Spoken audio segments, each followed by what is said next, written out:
Ladies and gentlemen, welcome back to another cast by myself. I ate Skittles for this particular tournament. The tournament in question is Last Player Standing, put on by lastplayerstanding.com.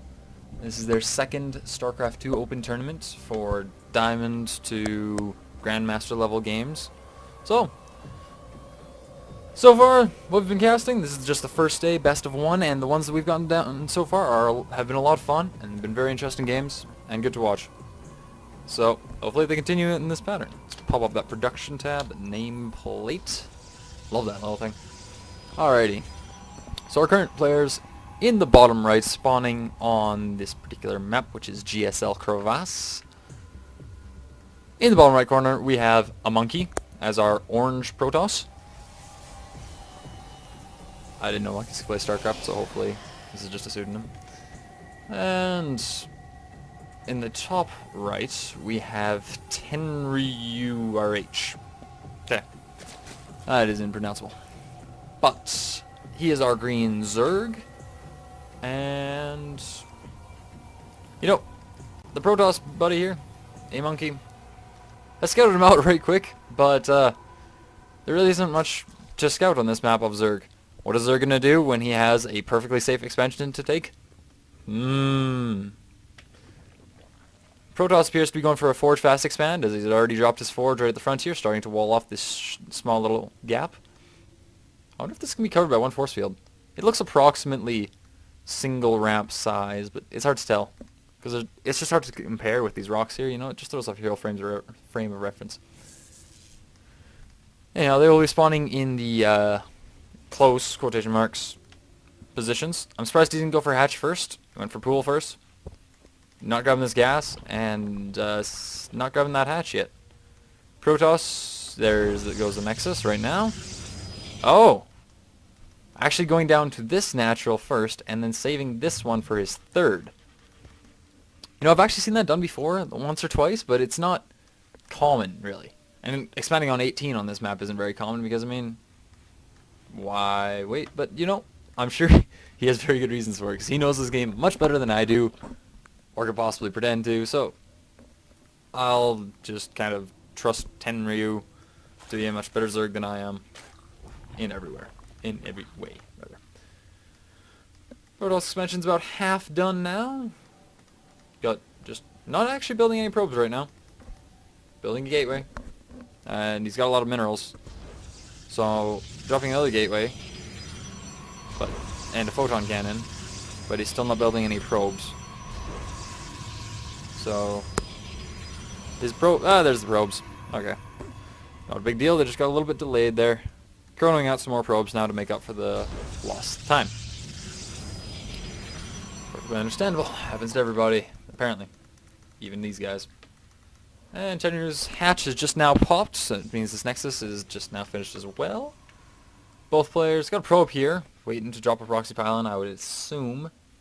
It's difficult to truly predict, but no, not going back in. No, maybe, no. You're gonna run into Zerglings.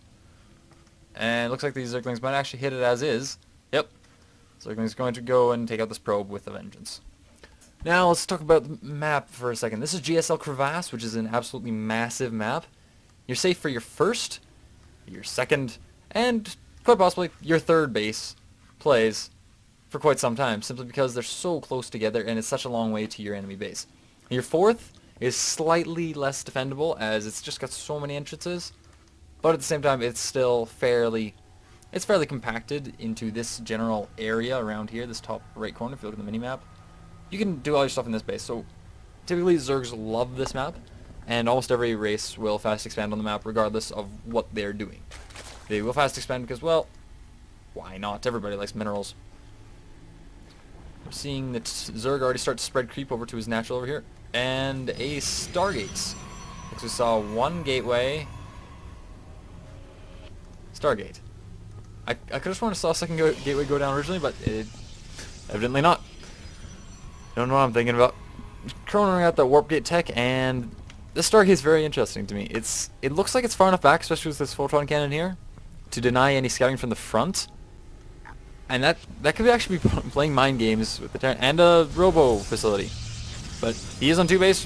Why not Got a little gas steal going on here. Didn't notice that before, but I think the reasoning for putting these buildings right here is because if the Zerg were to float an Overlord inside in any corner of the base, he'd come in here, or he'd come in over here, or, you know, looking for hidden buildings, whereas here comes an Overlord right now, and it looks like he's going to actually spot this, or he has the Void Ray already on the way. The question is how soon. It will be soon enough. I still find this very interesting building placement, but we'll see what comes out of our Zerg player.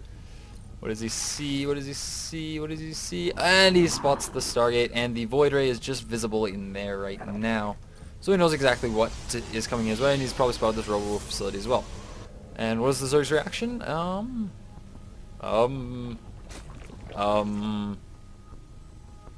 Nothing as of yet. Then again, all that's coming out is a single Phoenix.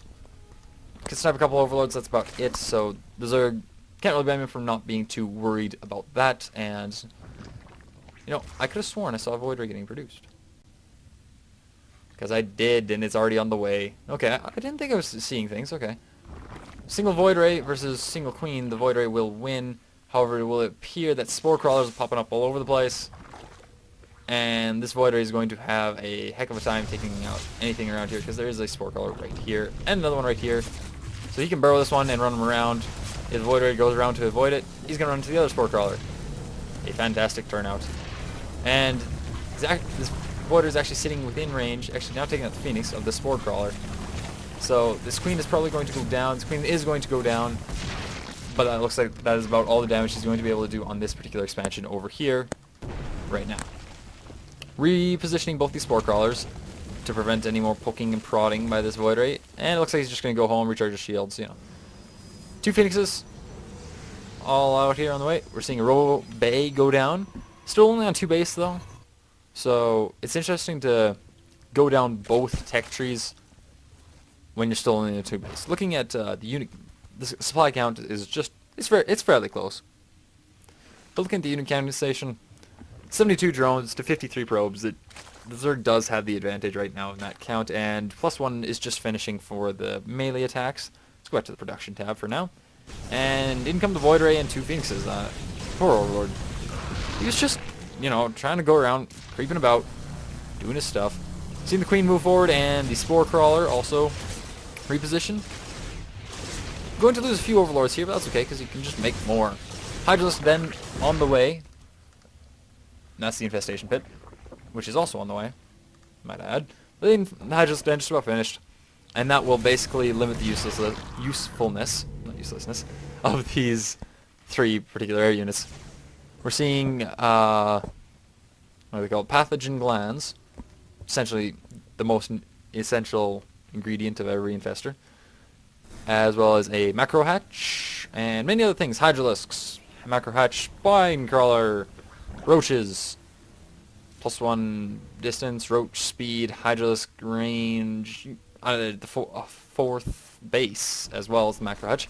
You know, just about everything. The Zerg is just macroing, powering up, you know, general idea. As well, he's also adding to his army supply, so it's not full powering. The Protoss feels comfortable enough to push out and take his expansion. He does have a Colossus on the field, and just about is getting closer to getting that 9 upgrade. Cannoning up a little bit here, and the Speed Overlord is going to come scout all this out, and he saw that Colossus. So now he knows exactly what's on the way. We're seeing, and this appears to have seen this army and its composition. So we're seeing just a few gather up here. He's probably going to push forward a little bit more when he has a few more Colossus. Many people like to move out a little bit when they have 2 Colossus. However, with an army this size, you're going to need more than 2 just to deal with it, as long as he has the proper roach placement. Which, given this league, he will. Some infestors to throw into the mix. Fungal growths are just fantastic, and I don't believe he has research, but I'm personally a fan of using Neural Parasite on the big guys. Melee attacks level 2 coming out rather than the armor or missile attacks, which is very strange in my opinion, but he may be going Spire coming out. He may be going Broodlord, and that is why he's getting the melee attacks, simply for those Broodlings, and they're super effective against pretty much everything that Protoss will throw at you except for Phoenixes, which are already in the field. But anyhow, these would benefit more from the level 2 range, but there's no rush, really, I guess. Because the Protoss, he had a Forge, right here, right off the bat. He didn't get any upgrades yet. Not one. Everything is just sitting around here. Zerglings, roaches, hydras, infestors. Why not? Let's build everything. Because units are good. And not very few drones on this expansion. However, the reason being he doesn't require many. Spire is another 30 seconds away from finishing. It's getting to be a very large army. And he's got Overlord's pooping creep on his creep because, well, why not? We like creep. A lot of creep. Let's build more. Another Void Ray on the way, and finally starting that +1 attack. I also have a Twilight Council, 4 gateways, Void Ray. He seems to be transitioning in, or Protoss, anyway, seems to be transitioning into a lot more gateway-focused build, rather than, he still only has the 1 Stargate, and he seems to be going with the Protoss Death Ball plus a couple Void Rays. Neuroparasite on the way. Love to see that upgrade. Taking actually this 5th base now. Interesting choice for the placement of this 5th base. I guess because it's closer to the creep that he chooses to take it, because from here he can run his units over here and defend, rather than having it hid way up here and a safer base in general. Seeing some Corruptors come onto the field, very reasonable to see. Hydralisks are great against Void Rays, but you know, Corruptors are better. Hive on route, so right up here we may soon be seeing a Greater Spire and some Broodlords on the field. Another Evo Chamber on the way. +2 melee attacks just about finished, and ground carapace queued up. And what else are we seeing? 3 spine crawlers go down. 1, 2, 3, 4. Where's the 5th one? There's a 5th one on around here somewhere. Is that it? Yep. Whole bunch of those. Warp prism speed, I think. I believe. Where's that robo facility? Or maybe it's observer speed. No, it is warp prism speed. It's very interesting because I don't think there's a warp prism on the field, is there? There is! I completely missed it. Where is it? What's going down here? That's a probe. Over here, that's a zealot. Up here, that's a zealot. There's the warp prism.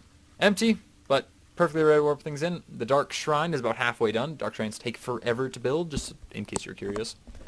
You better have forever, really, to wait for a Dark Shrine, if you're too interested. I'm going to try to keep track of this observer, or this warp prism. Warping in behind the 5th base here. No drones here to kill yet. So I'm interested to see what he actually plans to do, if he's going to warp in a bunch of stalkers and try to take out this base entirely. And how long it will take the Zerg to transfer at least some of his army. That move all of them. Oh, just the Zerglings, okay. Throwing down a bunch of Zerglings, and there goes Warp Prism again. I'm going to try to keep up to it. And Missile Attacks level 2, Ground Carapace level 2 on the way. Ground Weapons level 2 also on the way. I wonder why he's bringing the Corruptors. And warping in... Oh! This could actually take out that 5th base rather quickly. Our Zerg player seems to be omniscient. Just knows it. Knows those Zelts are there. And hey, let's go bother them. No, let's not, because we're just Zerglings and Zelts, I hear, don't get along all that well, despite their names starting with the same letter. Anyhow, we're seeing a Corruptor, Roach, Hydra, Infestor mix. Other than the Infestors, fairly standard build, actually. And let's see how these fungals come apart. That's what I'm expecting to see anyhow. Oh, Neural Parasite on the Colossus and the Void Ray, it would appear. Fungals on everything else. Brutal. Proper Infestor Micro seems to have just brutalized this army, although he did lose quite a few Hydralisks, if I'm not mistaken. Which he doesn't seem to be rebuilding, so I don't think he's all too worried about them. Pushing in with these Roaches, these Infestors, and these few Hydralisks, and the rest of these Corruptors, definitely causing some huge damage to Protoss opponents. 20 odd Roaches. Oh, okay. It's going to be an absolute flood of Roaches coming in here, busting up everything that the Protoss owns and loves and holds dear. The Dark Shrine is finished, so he appears to be morphing in quite a few Dark Templars. More and more, actually. I guess our Protoss has no... Our Terran... Our Zerg... Wow, I can get every race wrong in the sentence. That is exceptional. 2 Observers on the Overseers. I am on a roll. I just need to take a deep breath and get over my caster mishaps. Alright, 4 more Roaches. Another Queen. 2 more Spine Crawlers. Whole bunch of Roaches here. He likes Roaches. And why not? Meanwhile, the Protoss managed to push over here with these Zealots and take out the 4th base of the Zerg. The Zerg still appears to be ahead overall. Units killed. Yep. That is interesting. But it's more about the resources lost, which actually the Protoss is losing, despite the Zerg being horribly controlled. That army supply and worker supply, about even on the worker supply, but that army supply is just so badly in favor of the Zerg right now. Triple the army supply almost. Just brutal. These roaches and infestors are probably going to push in now and severely punish this third base. We're seeing Dark Templars, huge part of this mix. Missile level 3, flower attacks level 1, ground carapace, everything. 2 broodlords on the way. And in amongst all these, if you can fungal those DT, it would be beautiful. He doesn't appear to though, but here come the Overseers. DTs die horribly. And the Protoss just doesn't... He has a ton of minerals, not enough gas to support it. I would say he just should warp in as many Zealots as he can to save him, but he's going to lose all these probes here, and this will probably force a GG, as, you know, he has nothing to combat these 5 Broodlords, all these roaches, these infestors, G. Just G. Given the manners of the rest of this tournament, I'm going to assume that he actually meant to say GG, and that was just a typo. Not that he just meant to say G, because that is rather BM, and that's never fun. So, there you have it. I don't have all that much to say. It was an excellent macro game. Both did good play. However, the Protoss definitely did better on the harassment area, but the Zerg, he let the Zerg expand earlier on and simply got out macroed. Larger army size, some excellent fungal growth, as well as neural parasite micro on the engagements. And that essentially was what came down to, as well as being ahead in these upgrades. The Zerg was right on top of his upgrades. It was very impressive. Anyhow, quite enjoyed casting this game for you guys. I hope you enjoyed watching it, and I will see you next time.